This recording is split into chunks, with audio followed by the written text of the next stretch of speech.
On a une invitée sur le plateau, Dominique Lagros-Sans-Père, qui est là, qui nous fait le plaisir de venir sur le plateau. Bonsoir Dominique. Coucou Pascal, tu vas bien? Ouais, c'est ça, on va se dire tu vas bien. Voilà, on se connaît. On s'est croisés. On s'est croisés. Oui. On s'est croisés dans les couloirs de TF1. Plusieurs fois, ouais. Ah, plusieurs fois, exactement. Merci d'être là en tout cas. Très contente de retrouver aussi radieuse. Ouais. Non, mais toi aussi. Et puis tu as fait plein de choses. Incroyables, depuis l'époque du JT. Attends. Hein, il y a une autre vie après TF1. Ouais, il y a une autre vie après TF1. Tu vas nous en parler de cette autre vie après TF1. Ouais. Effectivement, tu as écrit 2 livres. Tout à fait. Et tu viens de lancer ta chaîne YouTube. Et écoute, c'est pas mal parce qu'en fait, tu prends le temps d'interviewer des personnalités et tu as le luxe du temps long. Et tu sais ce que je veux dire en télé, ce que c'est que le luxe du temps long. Tu viendras ? Justement, sur ce... Bah écoute, ça marche. C'est lancé. Hein. Tu sais, on a presque fini, là, les émissions d'été. Après, on se sépare des téléspectateurs avec grand plaisir. Non, ça s'est venu comment, cette idée ? J'ai toujours aimé écouter les gens, en fait. Quand on est journaliste, évidemment, tu as le luxe d'entrer dans la vie des gens. Et surtout, tu as la confiance des gens qui t'ouvrent la porte. Et on peut passer d'un politique à un agriculteur. Et moi, ça a été ça, mon souhait, toute petite. C'était d'aller recueillir la parole des gens et surtout de la retransmettre le plus justement possible et avec le cœur. En effet, sur du news pur, on a toujours des formats imposés parce que ça doit rentrer dans une émission. Et puis un JT, c'est 30 minutes. Hein. Oui, donc c'est 30 minutes, pas plus. Un sujet d'une 30 ou d'une 40. Et là, d'avoir le bonheur d'entendre des personnes qui puissent parler d'eux sans les couper, sans les monter, juste se dire on est entre vous et moi, puisque ça s'appelle entre vous et moi, et de se dire vous avez le temps, c'est notre parenthèse à nous, vous allez vous installer, on est comme dans un café, dans une alcôve, et puis on est là.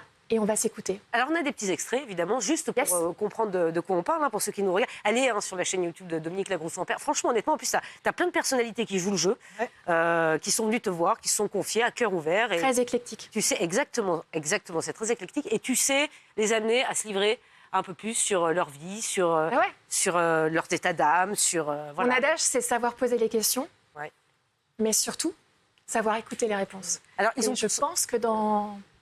La deuxième partie de ma phrase, c'est pas forcément partagé. Voilà. Non, mais c'est vrai, savoir écouter des réponses, tu as raison. C'est vrai qu'il y en a beaucoup de personnalités qui sont venues, qui ont parlé aussi des épreuves de la vie, parce qu'on a tous des épreuves dans la vie, on traverse tous la vie avec des épreuves. Et on a par exemple un extrait avec Fanny Loeb qui parle de son cancer. Regardez. Première des peurs, j'imagine, c'est la peur de mourir quand on vous annonce un cancer. J'imagine. Oui, la peur de mourir, mais la rage de vivre. Se rendre compte qu'il n'y a pas moyen que je quitte cette planète, que non, je veux vivre. Donc ça m'a donné encore plus envie de vivre. Voilà, c'est vrai. Tu abordes effectivement... Il n'y a pas de tabou, parce que c'est vrai que la maladie, c'est parfois un sujet difficile à aborder.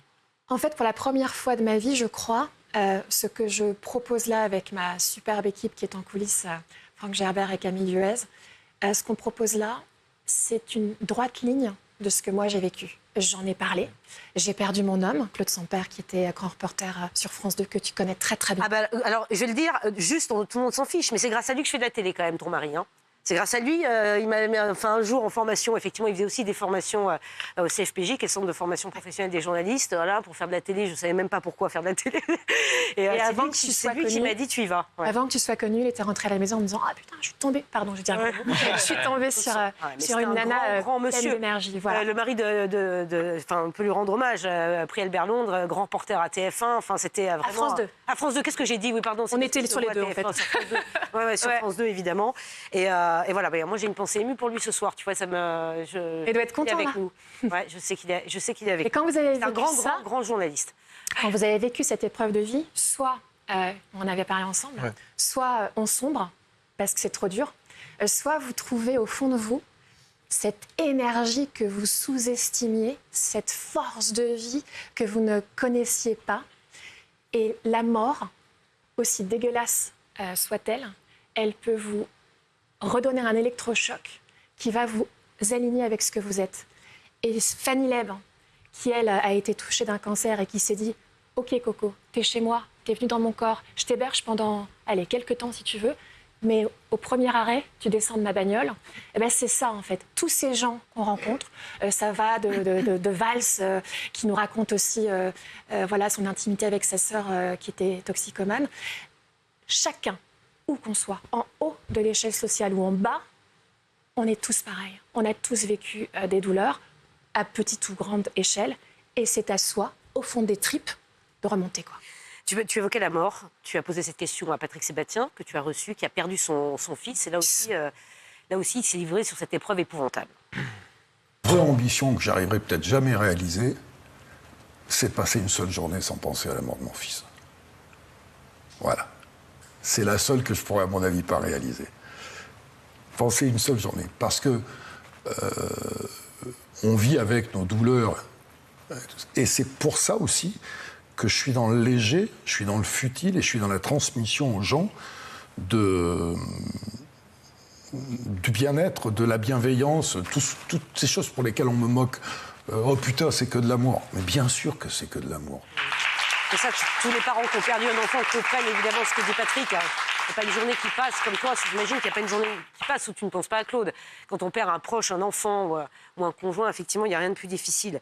Tiens, autre extrait. Évidemment, on parle de la maladie, on parle de la mort, on l'a évoqué avec toi. On parle aussi, Laurent Baffy, qui s'est confié sur son syndrome de l'imposteur, dont il souffre, en fait. Laurent Baffy. On a tous un peu. Venu un jour.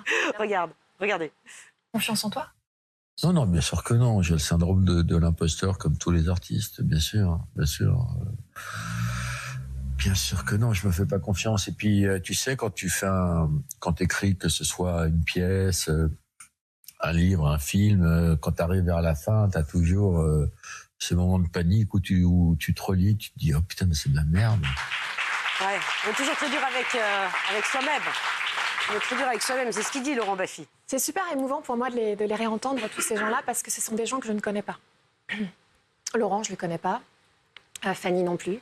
Patrick Sébastien non plus. Et en fait, quand j'arrive, soit chez eux, soit dans une librairie pour Laurent Baffy, je leur dis, moi, ça ne m'intéresse pas, en fait, de vous voir comme ce que vous voulez donner ou voir. À être. Moi, ce qui m'intéresse, c'est qu'on enlève le costume, qu'on enlève l'humour, qu'on enlève l'ironie pour certains, et juste qu'on se parle en vrai, quoi. Parce que demain, on ne sait pas ce qui peut se passer.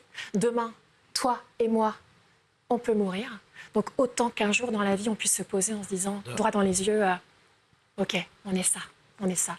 Et Patrick Sébastien, à un moment, je lui dis, mais tu vas pleurer ou pas? Il me fait, ah non, il me dit, moi, j'ai pas besoin de pleurer, quoi. Il me dit juste d'avoir parlé de mon fils. C'était mon cadeau aujourd'hui parce qu'au moins, on aura parlé de mon fils. C'est génial de pouvoir faire ça. Pascal. Dominique, je ne peux pas te recevoir et pas parler de Jean-Pierre Pernaut. Ouais. Je peux pas. Notre Jean-Pierre. Ouais. Bah, je peux pas ne pas t'en parler de Jean-Pierre non, mais c'était ton mentor. Il t'adorait. Jean-Pierre Pernaut adorait Dominique. Tu travailles avec lui sur le 13h. Est-ce qu'aujourd'hui, quand tu fais ce type d'interview, tu as une petite pensée pour Jean-Pierre? Tout ce qui t'a appris, parce qu'évidemment, il était plus âgé que nous, plus âgé que toi.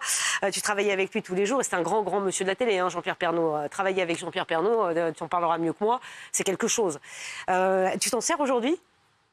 Moi, je parle, en fait, à ceux qui ne sont plus là parce que j'estime qu'ils sont quand même là, quoi. Donc Claude est là, Jean-Pierre est là. En fait, les deux hommes du début, de ma première vie, parce que je parle de ma première vie et du début du reste de ma vie que je suis en train de vivre avec vous, il y avait deux hommes au début. Il y avait mon homme intime, Claude, et il y avait JP, je l'appelais JP, mon homme pro. Voilà.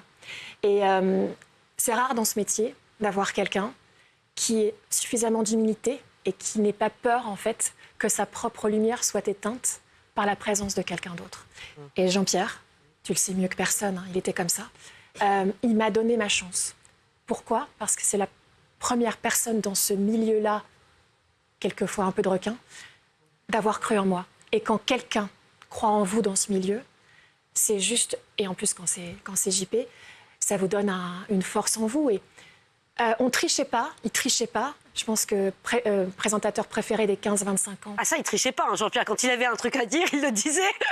Non mais ouais.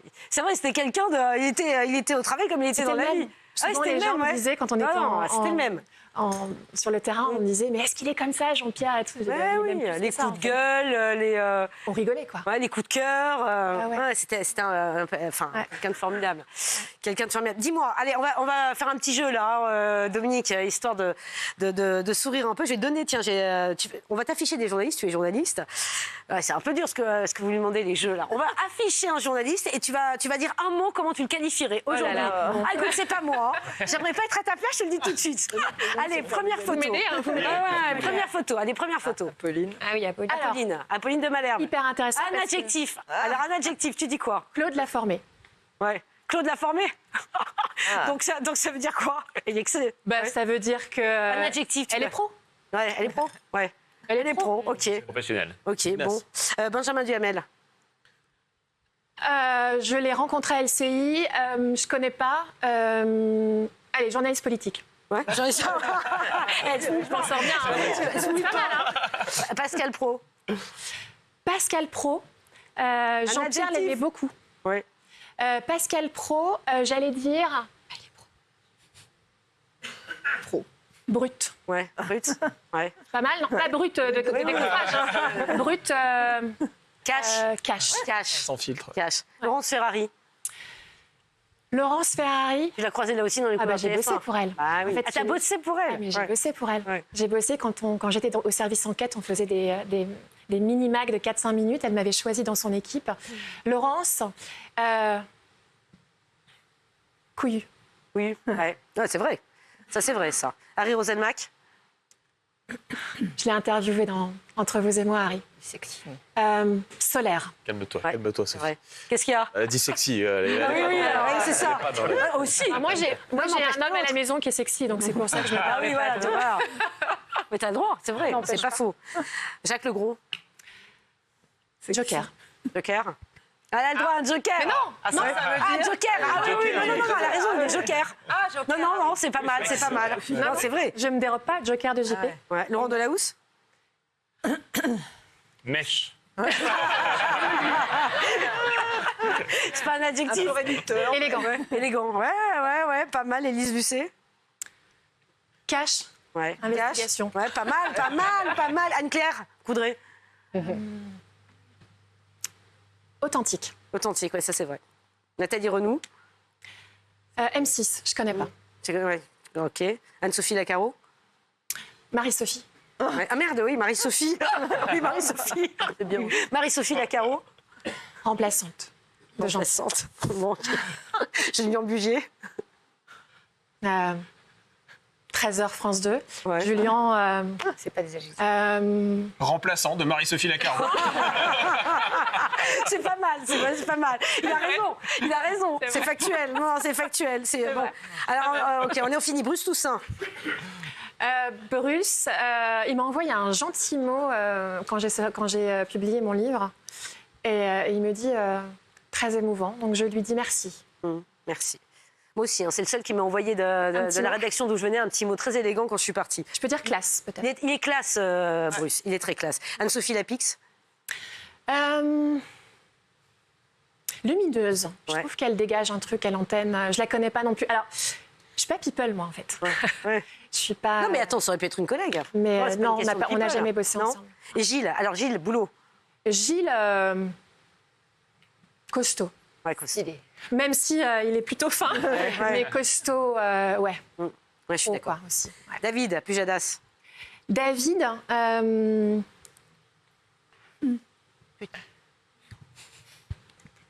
Claude, je pense. Parce qu'ils se sont beaucoup croisés. Ouais, à France 2, évidemment. Ok, Anne Sinclair. Anne Sinclair, chemin. Ça veut dire que ces nanas-là, comme les Marine Jacquemin, comme... je trouve qu'elles nous ont permis à nous, femmes journalistes, d'arriver plus vite à nous faire respecter dans ce milieu-là. Elles se sont sacrifiées, je pense, pour nous aussi, parce que très peu d'entre elles avaient des enfants. Et moi, et peut-être toi aussi, c'est-à-dire que grâce à cette génération-là, on est à la fois journaliste, sans oublier d'être femme. Voilà. Ouais, c'est important.